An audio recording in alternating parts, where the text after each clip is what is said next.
تو ان کو کہا اللہ تعالیٰ نے کہ تم جو ہم نے وحی اتاری ہے وہ وحی کس پر اتری تھی؟ ہمارے پیارے حبیب صلی اللہ علیہ وسلم. اور پھر اللہ نے حضور کے بعد وحی کا دروازہ بند کر دیا.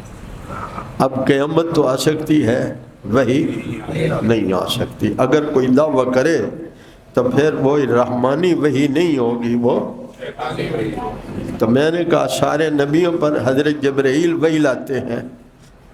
یہ میں اپنے طلباء کو سمجھاتا ہوں کہ مرزا سے پوچھا تمہارے پاس کون وحی لاتا ہے؟ اس نے کہا اس فرشتے کا نام ہے ٹیچی ٹیچی. آپ کو یاد رہے گا. کبھی کوئی قادیانی مل جائے تو آپ اس کو گالی دینے سے بجائے یہ چھوٹے بچوں سے پوچھیں انکل یہ بتاؤ ٹیچی ٹیچی کیا ہوتا ہے؟ کیا خیال ہے؟ پوچھیں گے؟ وہ ڈھونڈ ڈھونڈ کے حضور کی رشتہ، ہمارا حضور سے رشتہ توڑواتے ہیں. ہم بھی کبھی کو ڈھونڈیں اور اسے آ کے پوچھیں بھی ٹیچی ٹیچی کیا ہوتا ہے. ڈھونڈیں گے، سوال بھی کریں گے.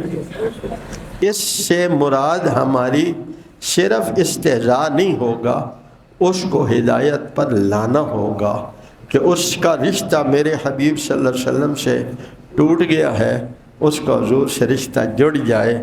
وہ جہنم میں جا رہا ہے، وہ جنت کی طرف چلا جائے. انوار ختم نبوت ٹرسٹ پاکستان